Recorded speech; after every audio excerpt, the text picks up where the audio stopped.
What's up, everybody, and welcome to the newest edition of the Bronx Muchachos podcast, sponsored by 5 Reasons Network. I'm your host tonight, Mark, and we got with us the squad.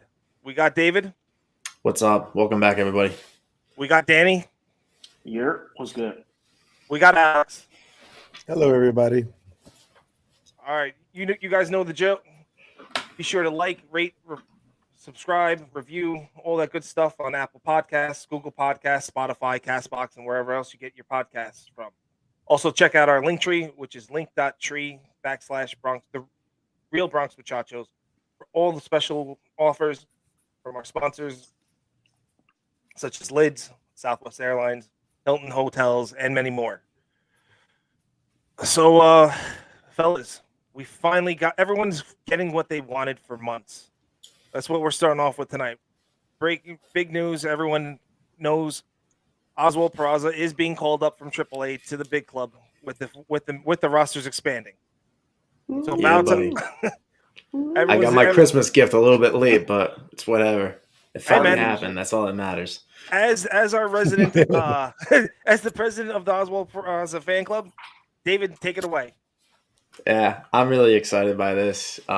This should have happened way back in July, in my opinion, but be that as it may, we're here now. So hopefully Brian Cashman and the brass have what it takes to put IKF on the bench and put him in a utility role and put our man Peraza at shortstop from now until whenever. At this point, he's had a great season in AAA, batting .258. Can't really complain. He's got 34 walks to 99 strikeouts. I mean, he just hit his 19th home run today. He's got over 30 stolen bases. I mean, he's definitely going to give you a lot more pop than IKF is. Haven't really looked into his fielding percentages yet, but I'm sure we'll get to that at some point. But yeah, this should have happened a long time ago. But I'm over the moon. I want to run through a wall, but I also want to taper my expectations. Nothing would be greater than to see his first hit in the major leagues be a home run to left center field. That'd be nice. Because the one he hit today, he literally pulled his hands into his chest and uppercutted the damn thing out into the outfield. It was a bomb, but he had to bring his hands in and do one of these to get it over the fence.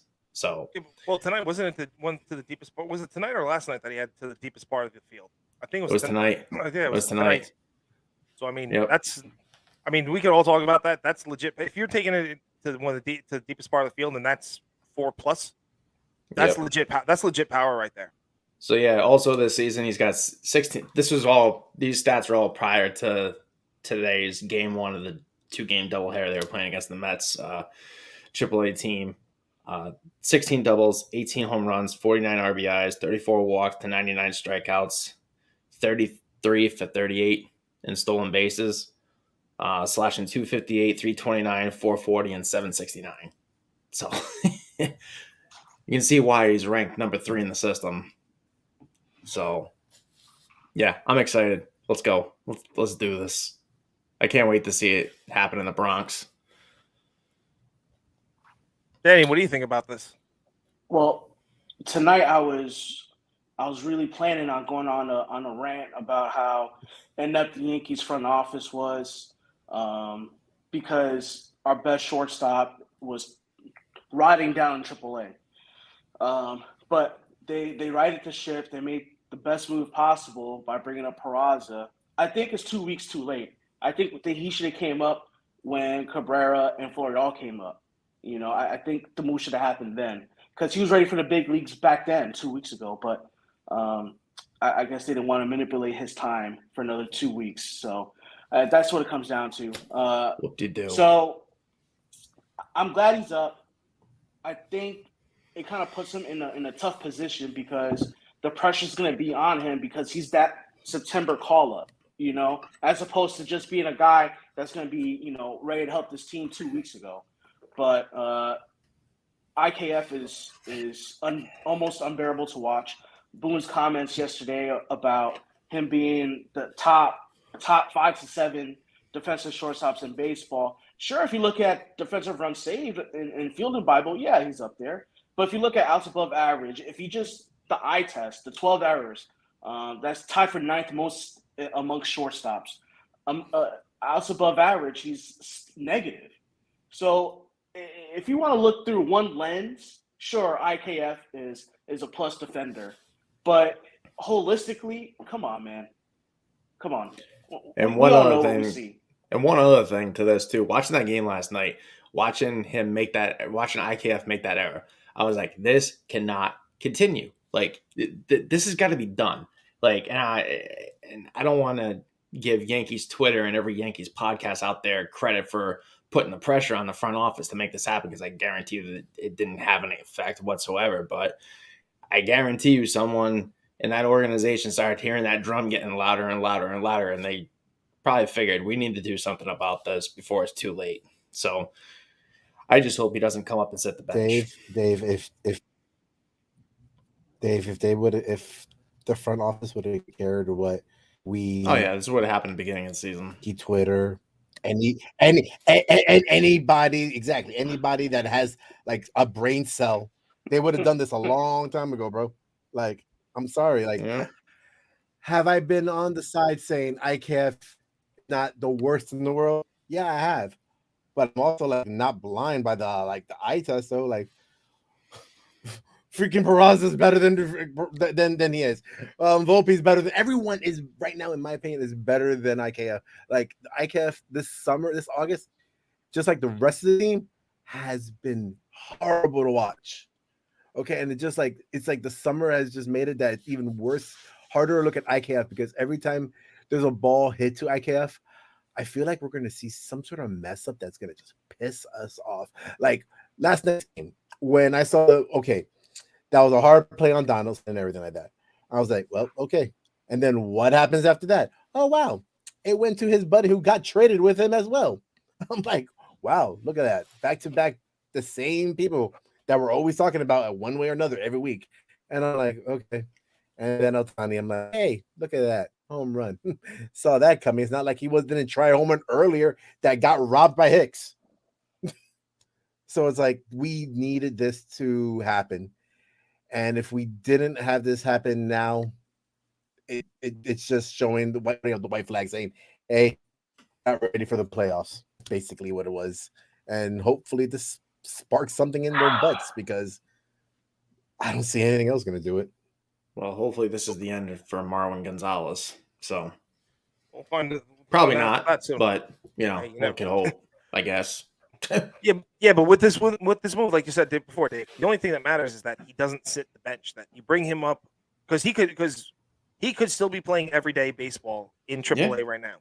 So to bring him up now means that there has to be a real corresponding move, or someone is going to be sitting down and he's going to be getting time out there, because to sit down there and bring him up there and just to sit the bench and say, there's no way. There's absolutely no way. You don't bring up your number 3 to sit him on the bench. You just, he's a number 3. He's a number sense. Yeah, he's the number 3 overall. But he's your best shortstop prospect. Well, long term. There's going to be a lot of discussion whether or not Volpe is going to be shortstop long term, and that's for another time, another day. But everybody was asking for this one particular person in every trade that was going on. Luis Castillo deal for him. They want Peraza.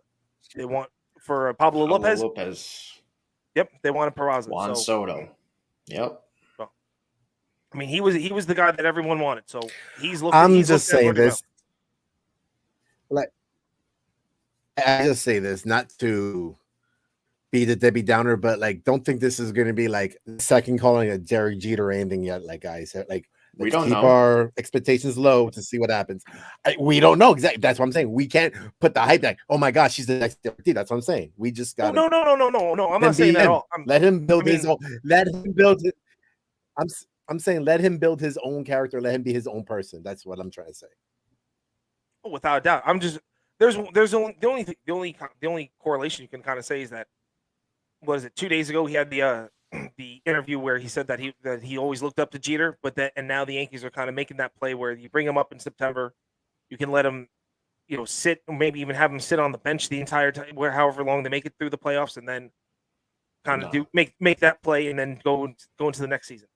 Not when your division lead is literally evaporating in front of your face. Oh yeah.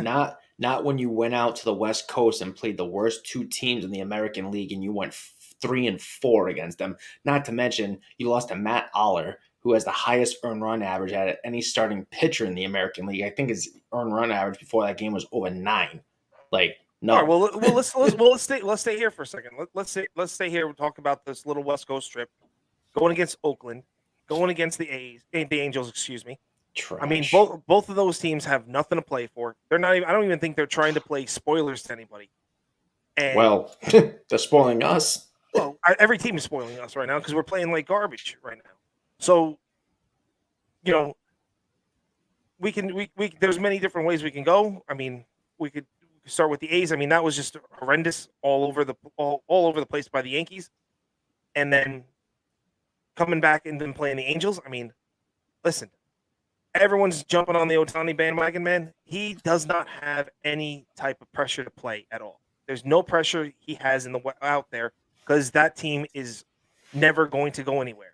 Not until Artie Moreno puts that team up for sale and someone else buys it, and then they start really investing in that team and getting the players and getting the people they need there. It's a no-nothing team. And by that time, who knows? Ohtani might be traded off this coming off season. That's a whole other, quote unquote, wait to see if that happens. So, personally, it was this was some of the worst. This was the worst case scenario. Hopefully, they were this was an eye opener for the team that they need to get something going. They need bats to happen. Josh Donaldson's not performing well. Glaber's is regressing at a extremely fast pace from where he was earlier in the season. Rizzo's hitting solo shots. Bad back. He's got to sit. I mean, Hicks is doing what Hicks normally does. On both sides of the ball. I mean, there's nothing else. And I'll throw this one over to Danny because the past couple nights they had DJ batting 1, then Benintendi batting 2, and I know you're not a big fan of that, but at some point you got to jumpstart that offense, and that was supposed to be the idea, or even flip flop DJ and Benny put Benny 1, put DJ 2, just start getting this thing going. Well, the offense hasn't been there overall. It's been so bad. Through the month of August, it's been miserable. Absolutely miserable. Through July, Yankees have been the best offensive team in baseball, hands down, not even close. Our OPS plus is in the 120s. All right, it's gotten down to 115, which is still tops in baseball, which is crazy to think that after the atrocious month the Yankees have had, they're still overall, one of the top offensive teams in baseball. But it's this month in general is just disgusting. So they're 19th in baseball right now in terms of runs per carrier plus. They got all the way up to a whopping let's see, I have it right here, 87. So for the month of August, the entire Yankees team performed as good as Joey Gallo did throughout his entire tenure with the Yankees. Oh God! Oh, we're bringing that guy up again.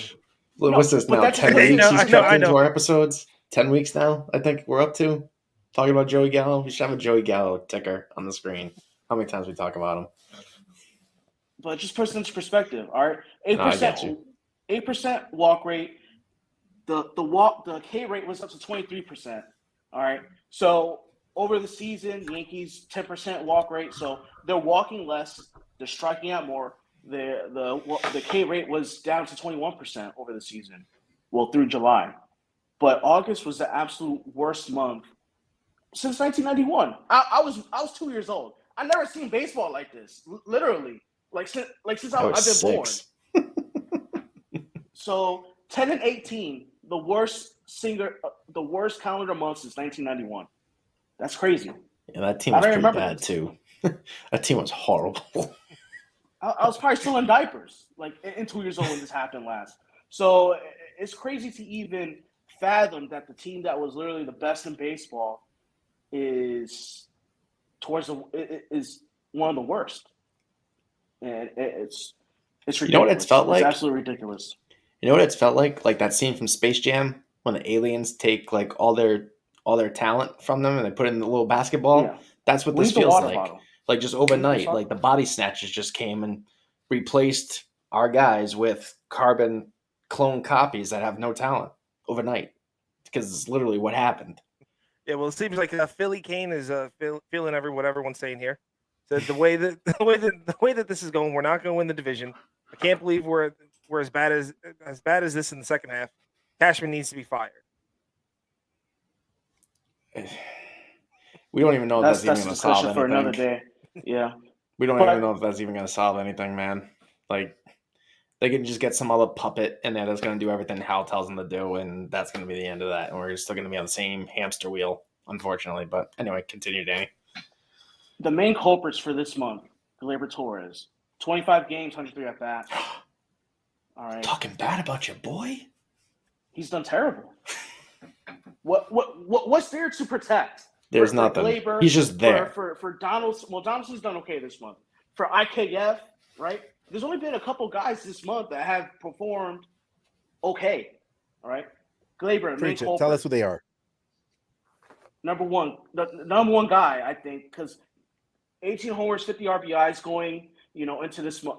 Well, almost 18 homers, but he has 18 homers, 50 RBIs right now. But going into the month, he had, let's see, he hit 2 homers this month and 103 at bats. Okay, so he has 16 homers and 45 RBIs going into August. 2 homers, 5 RBIs, 2.9% walk rate, 32% K rate. That's empty horrible. at bats. That's terrible. That's not even competitive. He's completely lost. Completely lost. All right. 180 batting average, 204 on base, 260 slug. All right. His runs created plus 29. Let's sink that in. 29. He is like 50% worse than the average big league player. Right? It's crazy. Absolutely crazy. -9 in offensive, negative .007 WAR. Gleyber Torres. If the Yankees want to do anything in the playoffs, we need a guy like him to step up. Isaiah Kiner-Falefa. All right, his strikeout rate was up. He only had a .231 batting average, right? And when you look at IKF, that's what you look at because he provides nothing else other than that, right? A 74 runs created plus. Great, good for him, man. All right, DJ LeMahieu. You know what? DJ was hot for a long time, for like almost 30 games, but with this toe issue, it's taken up in 106 at bats, 1 homer, 4 RBIs. His K rate is up to 17%. He only batted .211 during the month, .274 slug, okay, and a 60 runs created plus. Man, this is just atrocious. Hicks, I'm not even going to talk about. He's nothing. All right. Donaldson actually had a pretty good month for him. The way this season's going, 3 homers, 15 RBIs, 239 batting average, 413 slug. Okay, but lately it's been absent. The only 2 guys that have done anything remotely decent for this team, Aaron Judge, obviously. Without Aaron Judge, we'd be screwed. So in the month of August, we accounted for 2.2 WAR, the team. Aaron Judge accounted for 1.8 of that.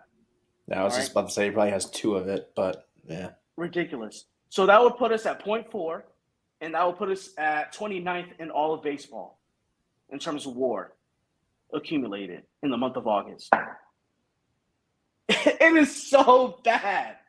So that's why I said, man, give me 6, 7 guys that can hit, high 200s, 300s, and give me 2 or 3 guys that can bop. That's how you're gonna win ball games.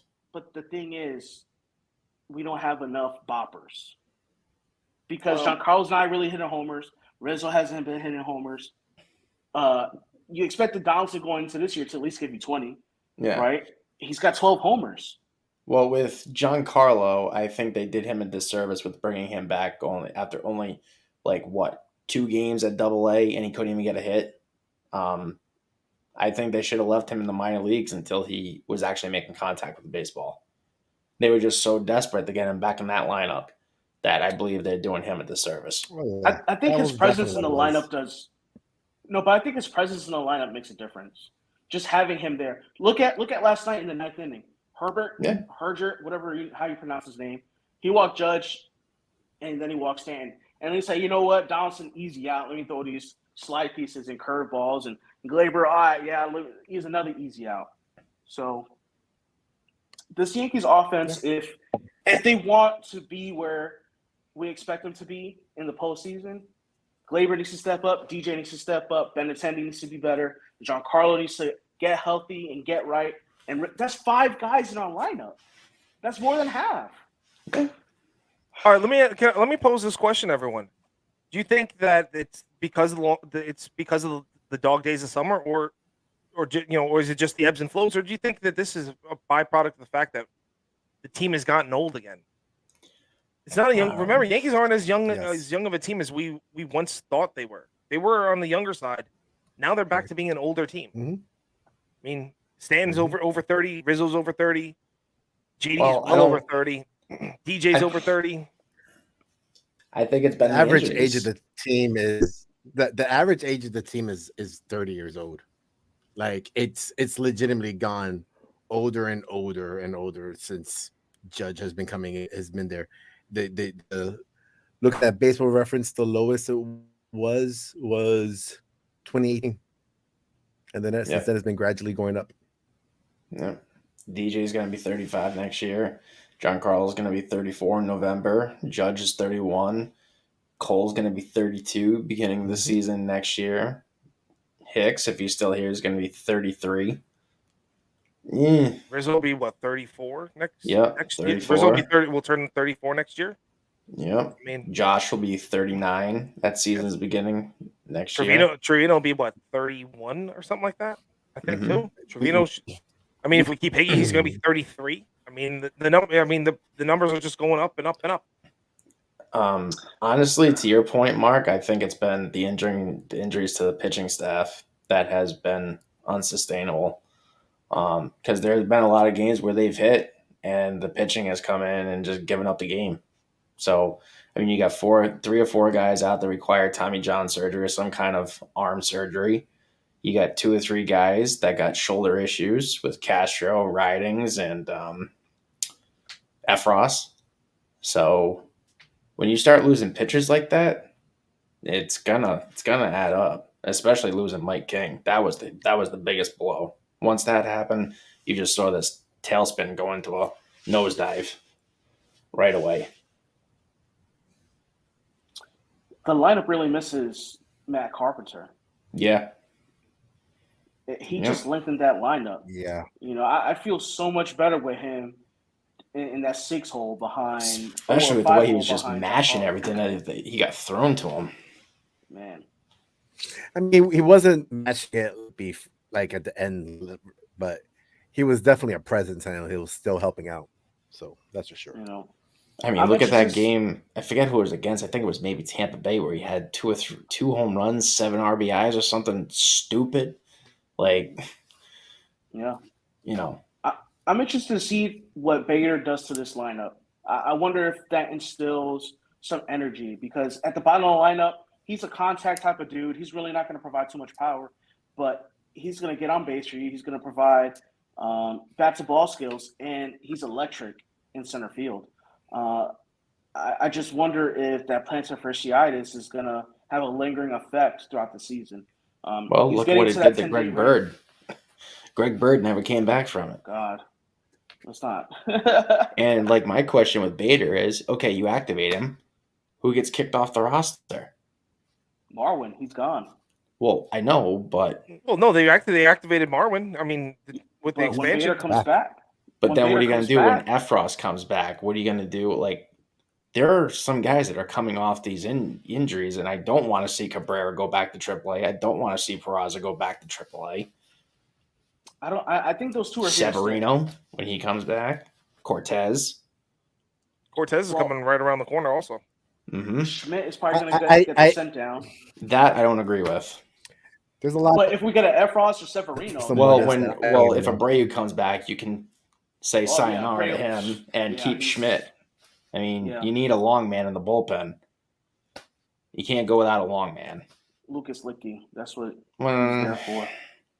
yeah, but I feel better with Schmidt. Yeah, but at that point, Personally. you could always throw Domingo in the bullpen too, especially coming to postseason. Mhm. Our pitching is going to be great. It's a timely hitting that's going to cost the Yankees. You know, at the beginning of the year, I said Yankees started this World Series. I'm starting to doubt it. I really am. This team, I'm the ultimate I'm super optimistic about stuff, but this team for this past month has given me nothing to be optimistic about. Like, what am I looking forward to? Getting shut out by Robbie Ray and Luis Castillo in the playoffs? Because that's what it's going towards. 6-game lead against the Rays. We have 6 games left against them in the regular season. 3 at the Trop, where we're terrible. Hey, this team needs to come out swinging tomorrow. Peraza's not the answer that's going to solve all of our answers. He's not going to be the guy that's going to solve all of our problems. He better play every day, though. But we need JD, we need Glaber, we need DJ, we need Benintendi, we need Stan. All these guys need to step up and just be who they've been. Okay, here's my question for you, brother.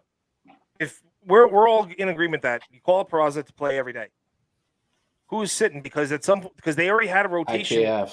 IKF's got to sit, but they're going to have to bring him back into play at some point too. Is he going to be playing third base? Is he playing shortstop? No, they don't. They don't have to bring him back in because you can slot DJ over at third base and rotate him and Donaldson. Hey, Glaber might be out of ABs. I mean, at this point, what's IKF really giving you? He popped the ball up with the game on the line last night to end it. I mean, 1 home run at Fenway. That's what he gave us. I'd feel better. But David, you know as well as I do. This team is they ride with certain people. Cashman will make. This was someone Cashman has wanted to get for a couple of years now. So he is because he wanted to get him, just like he's always wanted to get Hicks, and just because he always wanted to get Cole, all these people, he makes that happen. So they're going to find a way to put IKF in that lineup. Like the one thing that not every day. I'm sorry, not every day though. But they're going to put him in there. He's going to get time out on that field, and that's fine. That's what is worrisome to me. Pinch run like what Castro did last night. The one thing that did make me scratch my head though last night in last night's game, they pulled Trevino to have Cabrera pinch hit to put Higgy behind the plate. Now, maybe this is just me using common sense, but why the hell are you pulling your all-star catcher out for a rookie to pinch hit in the 9th inning when Trevino can put bat on ball just as good as anybody this year? Isn't he going through? He's going through some injury too. Didn't he take a foul ball off the toe or something like that as well? Yeah. No. Was it a foul ball or did he get hit? Yeah. He got hit by. Yeah, it was a hit by a pitch off the rear foot, off his right foot. But what I'm saying is, like, I didn't agree with that move last night at all because the game's tied. Now you're sacrificing defense behind the plate in a tie game situation. Is this us going back to the fact that bashing on Boone again? That when it comes to these things, he still hasn't progressed as a manager. Funny you mentioned that because he could still potentially get fired, according to reports. Yeah. So let's talk about that for a little bit. Go for it, and then because I know. Well, I'll say this before we say everything that was in the really dive into the article. I'm going to say this. I don't believe it, the article, just because if Cashman's there, Boone's going to stay there. And after Dave, excuse me, after you tell him what's in the article, I want to throw it to Danny because Danny is our Boone enthusiast. The lone card holder of the Aaron Boone defense fan club. So I want Danny to give his take, give his positive take first before everyone else turns around and just takes Boone through the course. Go ahead, Danny. Knock yourself out. I mean, despite these recent events, since Boone has been here, we've been a winning ball club. All right, 100 back-to-back 100 win years. Obviously, not the success that we wanted in the playoffs, but we got beaten by better teams in the playoffs. This roster has been extremely flawed for a really long time. We could argue that this is probably the most balanced roster that Boone has had in his tenure, right? When it comes to lineup construction, having lefties in there, and the ability to steal base here and there, good starting pitching, and probably this is the worst bullpen he's had since in his 5 years. But with the tools in his toolbox, he's able to get the most out of these teams, right? Despite them being flawed. This is the first year where we've seen like real challenges where we've been playing under 500 baseball for an extended period of time. Last year we were even for most of it, but this year, like, man, getting off to the hot start that we got off to, everybody's thinking, if this continues, Aaron Boone could be manager of the year. Obviously, that's taken a hard left turn. He's probably not even get one top 5 vote, but he's done enough to keep his job. If the Yankees turn this around, win the division, have a deep playoff run, the Aaron Boone talk is really not going to be much of anything. It's just not. So, and he's here for another 3 to 4 years. So, I mean, yeah, come on. It's a hard seat to be in, and the Yankees have been winning. We all want the ring. We all want that. We all understand that, but we've been beaten by better teams. It's just hands down what it is. Well, of course you're better when you're stealing signs and banging trash cans and cheating and stuff. Yeah, well, but if that's what the Astros have to do to win, then that's what they got to do to win, and the Red Sox too, for that matter. I mean, yeah, we've had winning seasons. If you want to, I mean, even when you're winning, you still feel like you're losing. It's because we're spoiled. Well, I mean, like fans like us, we don't know anything different. Like I've seen the Yankees lose the World Series twice in my lifetime. That's it. So yeah, we're spoiled. Oh well. It's better than being a Cubs or a Red Sox fan waiting over 100 years or damn near 100 years. Yeah, I found the article very interesting. To the fact where this article states that he would have been fired by 3 teams already if the shenanigans were going on somewhere else. Is it unheard of? I mean, look at Mike Schilt. No one thought he would get axed by the St. Louis Cardinals after taking them to the playoffs last year, and well, guess what? It happened. I mean, I don't know. That was more of a philosophical decision. Yeah, there was a philosophical falling out and a difference between the field and the front office. Like, yeah, I just feel like, I don't know. I guess we were spoiled with Joe Torre for so long, and we just think like the manager has this like magic wand that they just flick around and guys go out and perform. Like Torre, let's be honest, Joe Torre really didn't have to manage.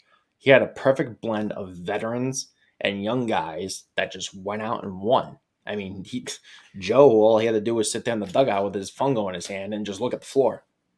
The rest of it took care of its own. I was going to say, it felt like you know what I mean? It felt every time I saw Joe Torre, that's what he was doing. Exactly.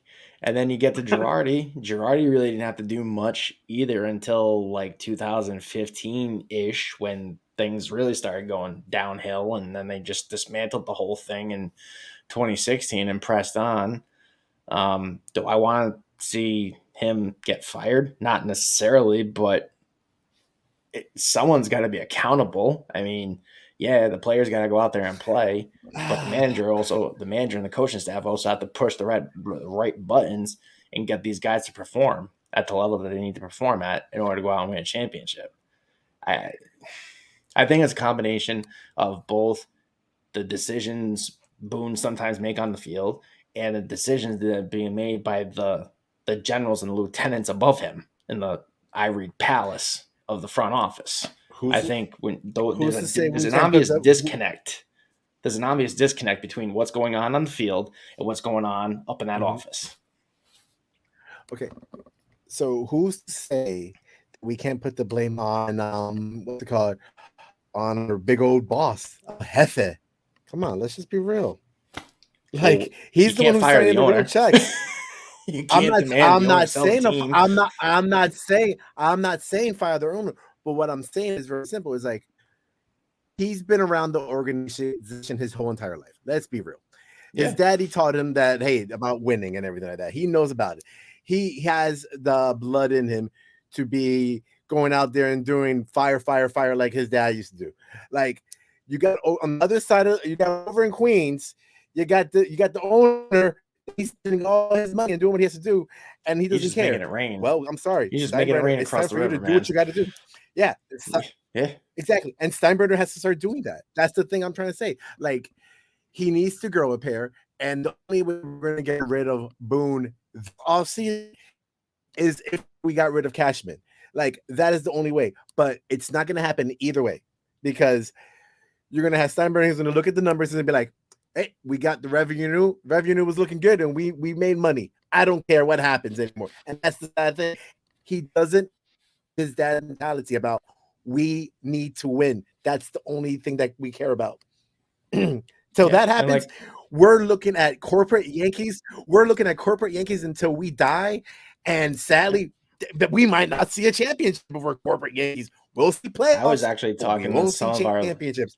I was talking to some of our listeners in the Facebook group, I believe it was. Like, it just seems like they're okay with just being competitive and getting to the playoffs and not caring about losing in the playoffs. As long as they make that money, pack the seats. It seems to me that's all they care about. The priority is not hoisting that trophy. I think they see it as, well, if we get the World Series, then that's an added bonus. But as long as we make our profit margins and pack the seats and stay somewhat competitive, meh. Who cares? That's bad. That's bad. It's like that's taking a match or a lighter to your dad's legacy and just setting it on fire. I'm not okay with that. Just not. George is probably rolling over in his grave. And before they brought up Peraza today, that was going to be part of my argument. Like, this team just doesn't seem to have that desire to go all in. You see, all right, Boone can say whatever he wants about IKF. To a certain extent, it's true, but we have to see what's going on holistically. This dude has 19 homers in AAA. It's not easy to play in AAA every day as a shortstop at 22 years old, right? This guy's providing power, Peraza, and he's as good defensively as IKF. Anyway, the point of the matter is, I was going to say that this team was not prepared to win. Like, how can they tell us as a fan base, yeah, we want to win, but we have this guy sitting in AAA just riding away? No, Danny. The team was prepared to win. Okay, it's just that the people who oversaw the team, they weren't prepared to win. That's the problem. They weren't prepared to do the hard moves at the hard time. I'm sorry if it's gonna hurt someone's feeling that we got rid of Gleyber Torres in the trading time. I'm sorry if we got rid of favorite person. I'm sorry that we had to get rid of Brett Gardner. Like, come on. I'm sorry that we care so much about the fan base that we don't want to hurt someone's feelings. Like, forget it, man. We're gonna hurt your feelings. We're gonna hurt your feelings. It's a business, and the end of the game. That's all it is. Like, you're here when you're here. Here's your severance package. Take it. Have fun with your fruit basket. I don't care. Like, let's be real. I'm not upset until about they Brett have Gardner upper management that cares about stuff like that. It's not going to happen. I'm not saying you're upset about Brett Gardner being gone, but like, that's the truth, though. Like, but is it in the beginning of the season? We need Brett Gardner back. Yeah, right, but is it the upper management that doesn't care, or is it upper management wants to win a certain way and they're pushing their chips in, they're pushing all in on their way and their style, and they're going to create a Yankee way, and this is how it's going to be, and they're going to try to get circular pegs to be smashed into a box or into a box hole. Yeah, because that's what it looks like they're doing. That's what it feels like they're doing. They went through this whole big thing where exit velocity was the biggest proponent for what they need. Now, not looking at batting average anymore, not looking at RBIs, not looking at on base percent, or they were looking at on base percentage as well. But they wanted exit velos off the bat. They got the guys with some of the highest exit velos on the team, all in one area, and they just stacked them up one after the next after the next. It just so happened that every single one of them were all right-handed, and every single pitcher knew how to pitch them. Fastballs high and tight, breaking balls low and away, and everyone would just fight at those I am things. sorry, Right. this isn't 1927 Yankee baseball. This is the murderer's row that we got going on here. Like, I'm sorry. Like, just because the nerds upstairs saw Murderer's Row and saw what Murderer's Row did, oh, we're gonna build a new Murderer's Row. It's not working. That's not what's winning baseball. That's not what's winning World Series. If it was, Houston won the World Series. All right. So, in your opinion, then, Alex, what's going to win the World? What's it going to take for us to win a World Series? Pitching. It's always pitching. Pitching. I don't care about and small ball. That will work. All right. So let's take this another step further. What's your thoughts to go ahead and fix the pitching? Are we talking pitching rotation? We talking bullpen? Are we talking in totalities? What is your moves to fix the pitching? Easy. This offseason, spend some money and get some studs. That's what you do. Get some studs so that way the relievers could actually relieve from the 7th inning on instead of from the 5th inning on. Other than DeGrom, what studs are going to be out there? Verlander would be there. No, Verlander's under contract with Houston for 2023. I think it's like a player option, but it was a 2-year deal. It's a 2-year deal. Mm-hmm. I thought he had an opt out on that thing. Nope. I thought it was 2 1-year deals for like $25 million a pop. No, it was 2 years, $50 million. All right, so Verlander's off the table. Who else is out Joe there? Musgrove is off the table. Mm-hmm. I mean, Michael Wacha, James Paxton. Rondon's the only one on the table. Nathan Eovaldi, I would seriously consider signing next year. We've been down that road before. I mean, that's kind of like going down. Yeah, but he wasn't what he is now. We got him coming off of a Tommy John surgery, and then he needed and then needed another one when he went to Tampa Bay. No, he needed it when he was with us, and then he signed with Tampa Bay like that 2-year deal. The one good year he had with us, he was 14-4 with over 100 strikeouts and over 150 innings pitched, I believe.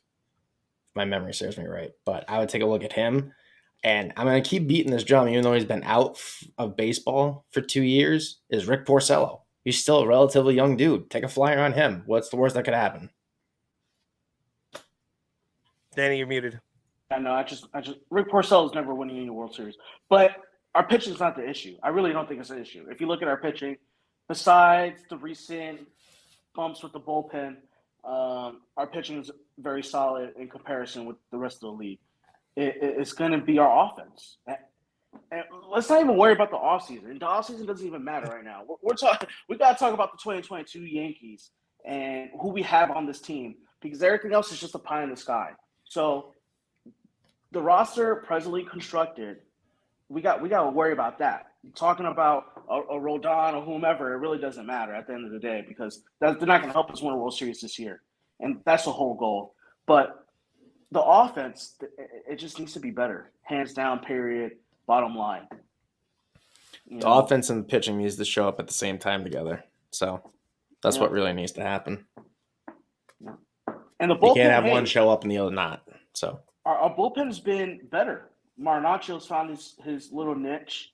Wandy's found his niche. Johnny Loizaga has been a stud. Bounce back from early in the season. He looked really good the other night. Clay Holmes looked. Last night he got me nervous when he threw that first pitch high. I'm like, oh, here we go again. He self-corrected with the slider, though, which is really nice to see the self-correction on the fly. Before he wasn't doing that. So to get back into the zone right with that slider right after that first pitch high up and in, that was great to see. So that's 4 guys right there. And we're not even talking about Britton. We're not talking about Efros. Lou Trevino has a ERA under 1 with the Yankees. You know, he's not going to get you high leverage outs, but he could be a bridge to a guy like Marinaccio and Wandy and Clay Holmes at the end. And I really like Scott Efron still. So this bullpen is coming at you at different angles, different speeds, different type of location. So they're gonna be very good. They're gonna be very good. Starting pitching, hey, if Montas figures it out, you don't think he's gonna figure it out? Dude, I'm done with him. He's 4 starts? he's 5 starts actually. He's 5 starts. he is the first Yankees pitcher since 2004, since Esteban Loaiza, to give up 20 runs in his first 5 starts as a Yankee. I'm done with this experiment. And just it's starting to look like a really bad trade. I'm sorry, he can't go 5 innings without giving up 4 to 6 runs. You're not going to win ball games when your starting pitcher is giving up 4 to 6 runs, barely making it into the 5th inning, and throwing over 60 pitches. Like, shout out to our boys at Bronx Baseball and Beer. I've been talking to Chris and Scott about this ad nauseum. It's just, it makes me want to throw up just watching him pitch. It really does. But is it him or is it pitch? Or are we talking now? Hold on. I don't take any joy in saying this. Like, I want nothing more than that guy to come here and be successful with what we gave up for him. I don't know. I just don't think it's going to work out for him here.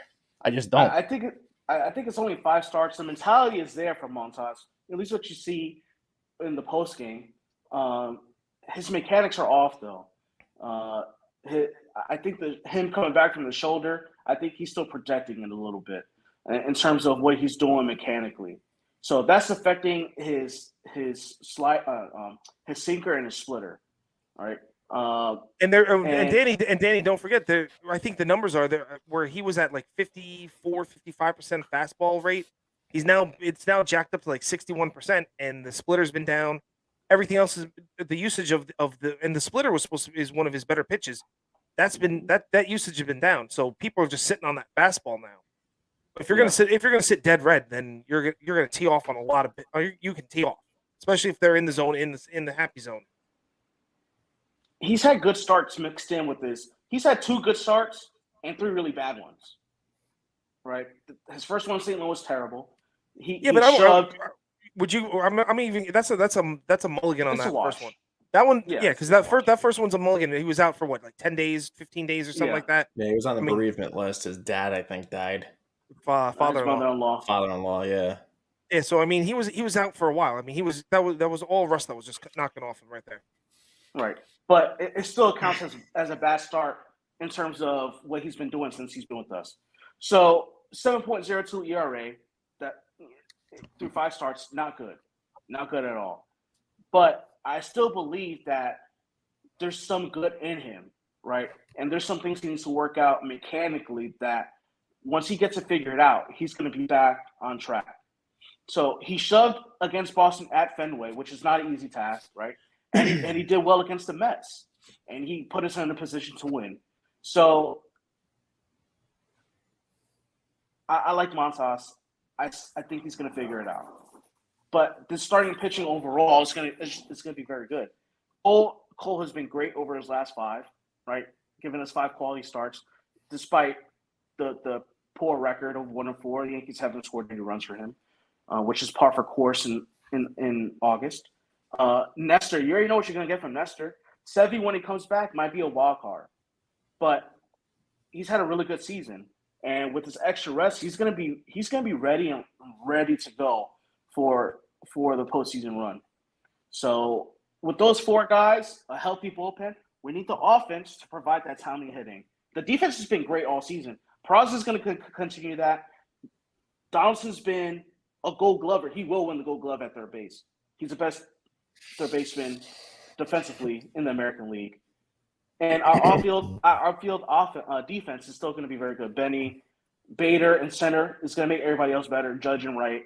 Glaber's been average to above average at second. Rizzo is what he is at first. Metrics. You really see them putting Bader in center field though after coming off of plantar fasciitis. You don't see them possibly putting Judge in center and putting him in right just to kind of lessen the blow on his feet. Harrison Bader is the best defensive center fielder in baseball, hands down. It's not even a conversation I have. Yeah. When's he due back? Well, Danny, when's he due back? He's eligible to come off the DL now. He was eligible August 27th. He's ramping up to get into that 10-day window. So within that 10-day window, he's going to start a whatchamacallit, when coming back from injury. Yeah, rehab assignment. Yeah. All right. But they're getting to a point now in the season where the options of where he can go rehab are limited. No, because the minor league season is winding down. Yeah, but you got all AAA. AAA goes to the end of the month. Yeah, So he's got all that. But when it comes down to this, I mean, then it goes back to the point of something David was talking about before. Where does everyone go? Now you're talking about You're talking about going Benny, Bader, Judge in the outfield. That's Hicks. Now that you got Hicks. Yeah, you got Hicks out there. You got Stanton. That's five guys right there. Outfield. And then your infield's is pretty crowded as well. And then you still have Oswaldo Cabrera that looks like he's odd man out and going back to the bench. Will go to the bench when he's pretty much been playing the minute since he showed up here. Yeah, I mean, at some point, like something's going to have to give because you're not going to sit DJ over him. If Glaber needs a blow, then DJ plays there. Donaldson needs to sit down. DJ goes over there. Rizzo needs to sit down. DJ can go there as well. I mean, he's a utility guy like that. But where's Cabrera going to fit into this? Where's Cabrera in this puzzle? We were talking about Marwin. Marwin's still on the roster right now, so let's talk about those on the roster. Unfortunately, he's on the roster, but he's going to have to spell somebody too. Matt Carpenter. If Matt Carpenter makes it back, where's he going to play? There's a lot of. I honestly don't see Carpenter making an impact for the rest of the year. I think he might be done. Oh, geez. Dude, he's been out for how long with a busted foot? Don't put it into the ether. Roster crunching, my man. Roster crunching. Well, roster's expanded. You can only carry 26 guys in the postseason. I understand. That's what I'm getting at. You can only carry 28. You can only carry 14 pitchers and 14 position players. There are only so many roster spots. And I'm sorry, Matt Carpenter, thanks for your service, but I'm not putting you on an active roster when you've been out with a busted foot for 8 weeks and haven't swung a bat. It's just simple math. Who do you trust more to get postseason ABs? Matt Carpenter or Isaiah Kiner-Falefa? I'm not trusting a guy to get postseason ABs that's been out for 9 weeks. Sorry, dude. So you trust Matt Carpenter? I would rather have someone that's been playing consistently versus someone that's been out since the middle of June. What's the point of having someone consistent that has an 82 OPS plus? He's been out with a broken foot for 9 weeks, bro. You're not carrying that in the postseason. So you think IKF is going to provide better ABs than Matt Carpenter? That would be like the Boston Red Sox carrying Chris Sale on the postseason roster after being out for almost 2 years and barely pitching and expecting him to go out and throw 7 innings of shutout baseball in the World Series. You're just not going to do that. I'm sorry. It's just not happening. So, players come back from injury after rehab stints. They get their timing down. Obviously, there's a period of time there where it's going to be rough, just like any other player. But you're realistically telling me that you think the IKF, right, would provide better postseason at-bats than Matt Carpenter. All I'm saying is I'm not carrying someone on a postseason roster that hasn't played in almost 4.5 months. I'm asking you a very specific question. IKF versus Matt Carpenter right now, who are you choosing? I would take IKF because he's been playing for 2 months and hasn't been sitting at home with a busted foot. I want to open this up to the floor. Oh, my God. I don't know who's Mark, crazier, please, me or you. Can you help me talk some sense into our son here? Because I'm just simple science. Well, I'm not trusting IKF with anything, but go ahead, Mark. Let's bring some levity to us. So I'm gonna play both sides of the coin for a second. I understand where Dave's coming from, where he says that you don't want Matt Carpenter hasn't taken any swings or hasn't seen live batting in 8 weeks, right? Mhm. So, but we've seen what IKF has done in those 8 weeks, and that's not impressive at all. It's beyond not impressive that they have had to call up Peraza now. I would take Peraza over Matt Carpenter. But that wasn't the question. The question was IKF or Matt Carpenter. And at that point, Matt Carpenter will provide the one thing that IKF cannot provide, and that's power. And in the postseason, you're going against number ones, number twos the entire time, and you have to hit the mistake pitch, and you have to hit that out of the park. And you can't. And IKF doesn't do that. It's weak singles, weak ground balls. While Carpenter could get you better slugging percentages the entire time. And what would you rather have, a left-handed bat in Yankee Stadium in the postseason, or do you want a right-handed bat in Yankee Stadium? Another right-handed bat, I should say, in Yankee Stadium, who doesn't hit the ball hard. Let's go back to exit velos, man. Exit velos, Matt Carpenter has it over him all day long. Alex wants to chime in on this too. Okay, so, sorry. Yeah, I'm lagging and everything like that, but I'm sorry about that. Dave, I have a question for you. Didn't you on this legitimate episode 30 minutes ago probably say, "Oh my gosh, Matt Carpenter was great." Now you're already here like Brutus stabbing in the back. Hold like, on, bro, what? He's a good baseball player. What I am saying is, going into the playoffs, you want to win a championship. I am not putting a guy on the roster that's been sitting at home with a broken foot who has not played or done any kind of baseball activities for 9 weeks on a playoff roster to help me win a World Series. This isn't the day of Kirk Gibson coming in against Dennis Eckersley and putting it over the fence in Dodger Stadium in 1989. 88. Hey, man, whatever. It's postseason magic. Okay. Anything can happen, bro. Hey, man, remember Raul Ibanez, man? He jumped in and he was. Yeah, I mean, he jumped in and he just started crashing home runs on for us, just cranking them out. And I think Matt's up to me. I'm not doing it. I think Matt's gonna come within 2 or 3 weeks before the end of the regular season, probably 2 weeks before the end of the regular season, and he's gonna find himself. He has to find himself. He's gonna get ABs.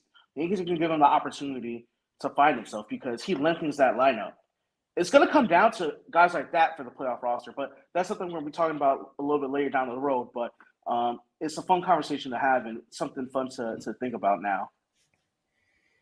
Matt Carpenter all day. That's my hot take. I don't give a damn. Fight me. Right. I don't care. right the IKF trade to somewhere else, but I don't think that's gonna fly. So the last topic we got to talk about is minor league baseball joining the union. Possibly. How do we feel about that? I mean, I personally, I think it's about time. These guys are way underpaid for what they do. They don't get paid a hell of a lot of money like the guys at the big league level do. And I think it's about time that these guys started getting a piece of the pie that everybody else is getting. So I'm all for it, man. Totally all for it. And it helps us stay competitive within the market. If you look at the NBA, NFL, right, those guys are taken care of from the jump. Mm-hmm. Players choose the NFL or NBA or other sports because of how arduous the minor leagues are. If you could alleviate some of that pain by paying them appropriately, ensuring that they have quality facilities, hey, it only improves the game. It only improves the health of baseball, and it's a good thing. Bring them on. Alex, what do you got to say about this? Money. If you're making, I'm happy. I'm not going to say no to somebody making money that deserves to make some money. That's really it. I like, and a lot of these guys in the minor leagues too. Some of them in low A ball, they're out working part-time jobs on top of playing baseball. Oh And yeah, especially for the guys that, you know, they play maybe 2 or 3 years, it doesn't work out, they get injured, they got to retire or whatever. It at least gives them some kind of financial stability to figure things out until they figure out what their next step is going to be in life, you know. but there's a flip side to the coin that we're not taking a look at. Yeah. So every time that there's money going into players' pockets, there Mhm. will it's not just that it's always going in there; it's something being taken away, and the owners will always have the upper hand in taking things away. That means they could still turn around and try to contract. If they have to pay more money to minor leaguers, then they can start again contracting minor league teams. I mean, we went from having AAA, AA, high A ball, low A ball, rookie Rookie ball, league, split short season, season, double short season, triple short season, three wherever you go. versions of rookie ball at the DSL and GCL Yep, levels. exactly. So look at all that got contracted. Like I think so what 60 teams got contracted after COVID. Yeah, but Oh, some of it was bananas, dude. You had way too many levels, in my yes. opinion. No, you're right. But what I'm saying is that look, all those guys. Oh, there's a lot of people that lost jobs. True. What I'm saying is there's a possibility that more of these players could lose jobs. The top guys won't lose the jobs. Like before Peraza gets called up, your Perazas, your Volpes, your Dominguez's, your Wells, your Sweeney's. Right now, those guys aren't going to lose a job because the organization has invested enough money into them that they will succeed. For them to even put more money into them, give them more money, they're going to do everything they can for those guys to succeed. It's the guys you don't really hear a lot about. The borderline guys could kind of be on the way out the door. Like a Brandon Lockridge might not. If this happens, a Brandon Lockridge who has played well in the past, he didn't have a great year, hasn't had a great year this year, but he might not find himself a job because now there might not be an opportunity for him because they can contract teams again. Now get rid of one of the one of the A ball teams. Now you just think of this way. Now it just goes DSL, Florida Complex, A ball, double A, triple A, and now you're done. You get rid of rid of another thing. That's 25 I teams. don't. That's 25, 26 spots gone right there. I don't see it happening. It would cause too much instability. You would have guys that aren't at the We just had same. 20. They just got rid of 60 teams before, and I all know, the but if you stability, contract it, and they if kept you all the can, stability. all right. So if you contract it even more, you're going to have guys at the low A and high A level playing against each other. If you consolidate high and low A, it's gonna be weird. But you just make a bit. You just take the product and you just turn around and say, you get rid of the guys that aren't producing. You get on the Marcos Cabrera for the Yankees. You get rid. He might have to go because Spencer Jones is going to be better than him. And then you have Dominguez because we're talking high A and low A right now. You have Dominguez and then you have Spencer Jones. There's not too many other outfield positions left open for those guys. Shortstops. Guess what? You have Sweeney and you have Vargas right now as your shortstops. Well, one of them's going to have to either move off to another position. They're going to have to, or someone's got to go somewhere else.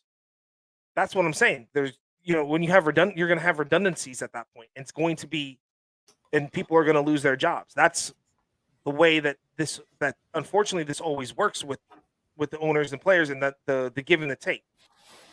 So they first have, and this is all going to be coming down the line anyway, because the minor league guys have to get 30% of them have to agree to say they want to be part of the MLB Union, and once that happens, then they have to then vote. And I think it's like 70 or 75% of everybody voting has to agree to it. So I mean, they're steps away, but it's a good conversation. And like I said, I'm not against it. I'm just saying that there are, like everything else, there's unforeseen consequences to the action. So there's reaction.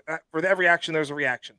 I have a feeling too. If this does happen, it's going to tip the scales of balance into the favor of the players during CBA negotiations, because now you're going to have more players involved in that, assuming that collective bargaining agreement at the MLB level is going to trickle down to the minor league level. I don't see why it wouldn't. It would only make sense that it would if they're under the same union umbrella.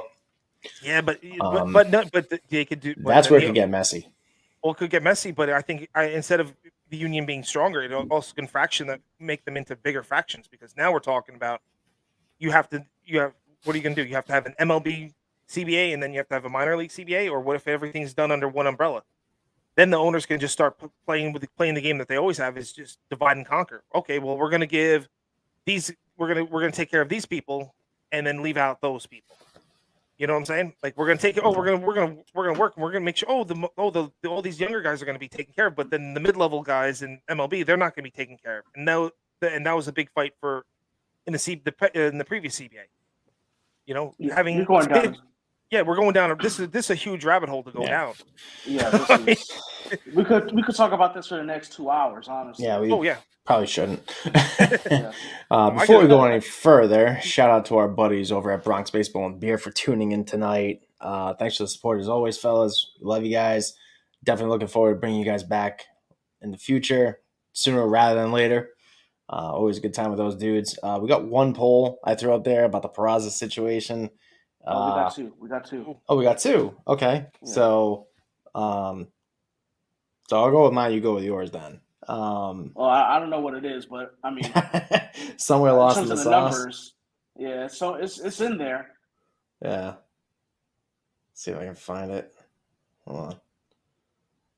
Meanwhile, we put one up about Peraza being called up today, and the vote was 40% said yes, 60% said no. Those of you that said no, joke's on you, because guess what? Today's Oswald Peraza Day. 24 votes contributing. Not bad. Not bad. Let's see if I can find this other one.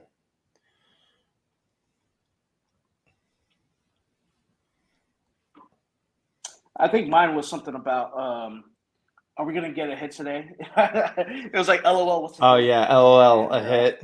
70% said yes, 30% said of course. Yeah. Yeah, wow. That was 4 days ago. That was 4 days ago. What game was that? I think that was the first game of the Oakland series, wasn't it? Where they won 13-3 or something ridiculous. If it was 4 days ago, then it was... Yeah, it was the first game of the Oakland series. No. Yeah. 4 days ago? It was a 4-game series against Oakland, and then these last 3 days were against... LA. So it was the second game of the Oakland series. Or the third. Somewhere in there. I don't know. One day it rolls into the next when Judge for hit me. the 3-run homer. Yeah, so... Anybody got anything else before we close this out? With all my lag, I'm going to say it now before it goes bad. Bye, everybody. I was going to say, Dave, you sound very happy. Anything else before we get out of here? Nah, you pretty much cover everything we got to talk about. So, just throwing it back to the group before we... My fantasy football team's going to beat everybody's.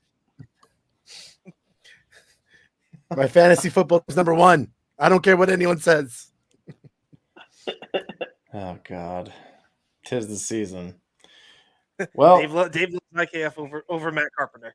I'm just saying, bro, I'm not putting a guy with a... But you know what? Whatever. You guys do what you want. When Gimpy comes up to the plate and doesn't get a hit, I don't want to hear it. I'll be the one saying, I told you so. And then you got good luck watching the Astros win the World Series. Then you got someone else who's been playing every day and can't hit either. So free Matt Carpenter. No. Then it goes to IKF, and IKF strikes out as well. Yeah, well, yeah. Hopefully we're not. You know what? Whatever. You guys don't know anything. Dave's handles from now on should be every time I have a hot take, someone tells me, "No, you're wrong." When someone else has a hot take, it's okay. Whatever. I don't care. That's 5 reasons that put it up there. 5 reasons though means he's wrestling. Busted food only means he's wrestling. No, he legit broke his foot, bro. Like, come on. Let's be honest here. Anyway, and it's wrestling. It's all work. Whatever. Then what happens? IKF is batting with a broken bat the entire season. Come on now. Probably should have gotten some cues from Sammy Sosa and stuck some cork in there or something. Even with the cork bat, he can't even do anything. He's to get on steroids. Maybe you should start swinging Judge's bat the rest of the year. No, God forbid. No. Yeah, never mind. What the hell am I talking about? Hell no. It's just bad Well, juju. thanks for everyone that tuned in tonight. You can catch the audio version of this at some point over the weekend. It'll be out on all major podcast platforms. Shout out to our international audience. Appreciate you as always listening abroad to whatever day Good night, this everybody. might be for you. Shout out to our sponsors: Lids, Hilton Hotels, Southwest Airlines, Fanatics, Sportsman Memorabilia. You guys are great. Be sure to Walmart. Be sure to check out our link tree. Go buy some stuff. Helps us out financially, so that's a good thing.